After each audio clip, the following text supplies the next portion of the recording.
जय श्री कृष्ण दोस्तों, जय श्री राम, राधे राधे।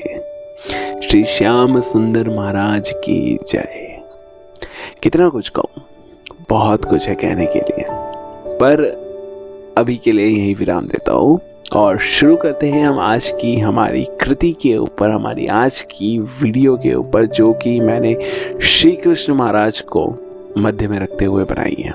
हाँ जी, आज ये वीडियो दोबारा मैं अपने लाल जी के ऊपर बनाने जा रहा हूँ, पर इस बार इसमें लाल जी का चरित्र दूसरे हिस्से में आएगा।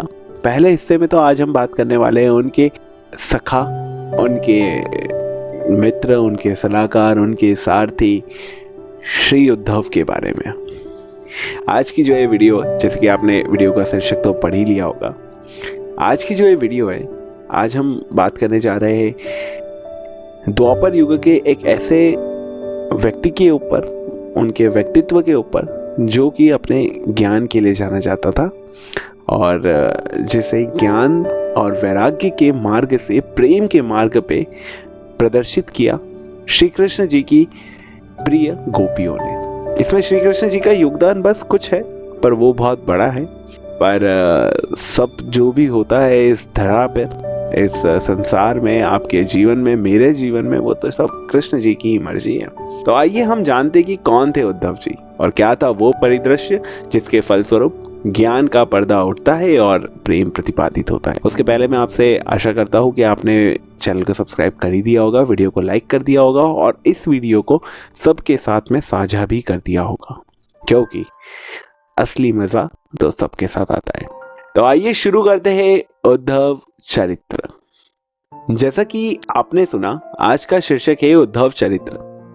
अब उद्धव कौन थे, ये तो शायद आप में से अधिकतर श्रोताओं को पता ही होगा, परंतु फिर भी उद्धव श्री कृष्ण जी के बाल्यकाल से प्रिय सखा और सलाहकार होने के साथ साथ कथाओं के अनुसार उनके चाचा देवभाग के पुत्र थे और किन्हीं कथाओं के अनुसार सत्यक के पुत्र एवं श्री कृष्ण जी के मामा थे। श्री उद्धव बाल्य अवस्था से ही बड़े चतुर, पराक्रमी और ज्ञानी थे।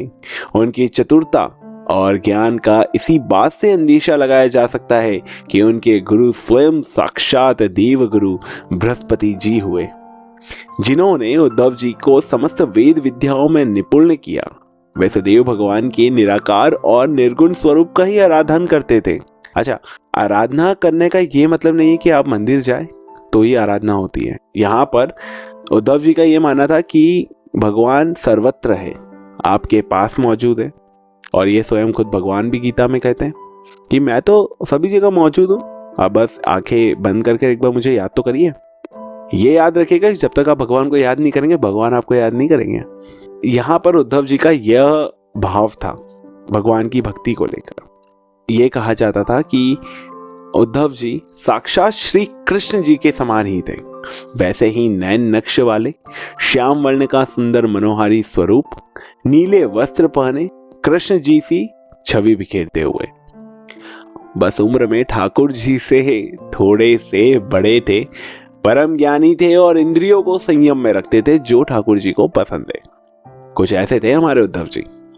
उद्धव जी में सब कुछ था, सब कुछ था। ज्ञान था, वैराग्य था, पराक्रम था, अनन्य भक्ति थी, इंद्रियों की संयमता थी, युद्ध कला में भी निपुण थे, ज्ञान में भी निपुण थे, वैराग्यवान भी थे, पराक्रमी थे, भक्ति भी खूब करते थे। सब कुछ लाल जी के समान था। बस नहीं था तो उनके पास ठाकुर जी जैसा वात्सल्य भाव, ठाकुर जी जैसा प्रेम और उसे समझने की शक्ति। अब हर कोई तो ठाकुर जी नहीं हो सकता है ना, ठाकुर जी तो हमारे एक ही है और सदैव एक रहेंगे, ये तो आप लिख के ले लो। उद्धव जी के पास सूर्य का तेज तो था, परंतु चांद की चांदनी नहीं। भगवान की भक्ति तो थी, परंतु उनका भाव नहीं। और जब किसी के पास ज्ञान हो परंतु प्रेम नहीं, समझ नहीं, तो वह ज्ञान कब उसे अहंकारी या घमंडी बना देता है, यह स्वयं उसके भी वश में कहाँ रहता है। आपने भी बहुत बार ऐसा देखा होगा, बहुत सारे लोगों के व्यक्तित्व में आपने यह देखा होगा कि जब उनके पास ज्ञान का अथाह भंडार होता है तो उन्हें यह ज्ञात नहीं रहता है कि सामने उनके कौन है, तो इससे बचा जाए थोड़ा सा। ये श्री कृष्ण जी का भी भाव है। कुछ ऐसा ही उद्धव जी के साथ भी हो रहा था, और कब वो ज्ञान के उस समुद्र में तैरते तैरते डूबने लग गए उन्हें भी पता नहीं चला। परंतु भगवान तो भगवान है। अब अच्छा, उनको वो भूल गए थे शायद कि उनके सखा कौन है, उनके मित्र कौन है। तो भगवान जी को तो याद था। तो प्रभु क्या कहते हैं कि जब आप इस बात को समझ जाएंगे कि किस तरह आपके माता पिता को आपकी वो बातें भी समझ में आ जाती है जो शायद आपको भी नहीं पता होती है, बस आपके हाव भाव से या आपकी दिनचर्या में परिवर्तन हो जाने से, तो कुछ ऐसा ही हमारे उद्धव महाराज के समक्ष भी तो हो रहा था।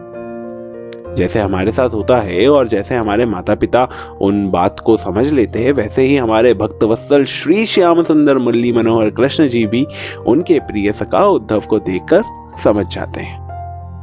अब प्रभु की एक खासियत है, या यूं कहे भक्त को हृदय से स्वीकार करने के लिए कुछ शर्तें हैं। जैसे भक्त संयमित होना चाहिए, निष्काम भाव से कर्म करने वाला हो, आसक्त ना हो, अहंकार शून्य हो, और सबसे महत्वपूर्ण प्रेम करने वाला हो। प्रभु ने सोचा कुछ तो करना पड़ेगा। उद्धव महाराज को प्रेम की परिभाषा सिखाना भी जरूरी है, और साथ ही साथ इस संसार को प्रेम का सात्विक उद्देश्य देना भी जरूरी है। तो क्या किया हमारे गोपाल कृष्ण महाराज ने, क्या थे वह भाव, और किस प्रकार उद्धव जी के शरीर में प्रेम रूपी आत्मा का वास होता है और उद्धव जी श्री कृष्ण भगवान के प्रिय सखा से प्रिय भक्त बन जाते हैं, सुनेंगे हम अगली वीडियो में। तब तक के लिए राधे राधे कहिए प्रेम से। वीडियो को लाइक कर दीजिए, पुनः चैनल को सब्सक्राइब कर दीजिए, बेल आइकन को बजा दीजिए कि सबसे पहले अगली वीडियो आपके चरण कमलों तक आए। और साथ ही साथ ये वीडियो अच्छी लगी हो तो सबके साथ शेयर जरूर कर दीजिएगा, क्योंकि ज्ञान की गंगा यहीं से बहती है। सुनते रहिए, सुनाते रहिए। मैं गौरव उर्फ बाबा ज्ञानचंद मिलता हूँ आपसे अगली वीडियो के तहत। धन्यवाद।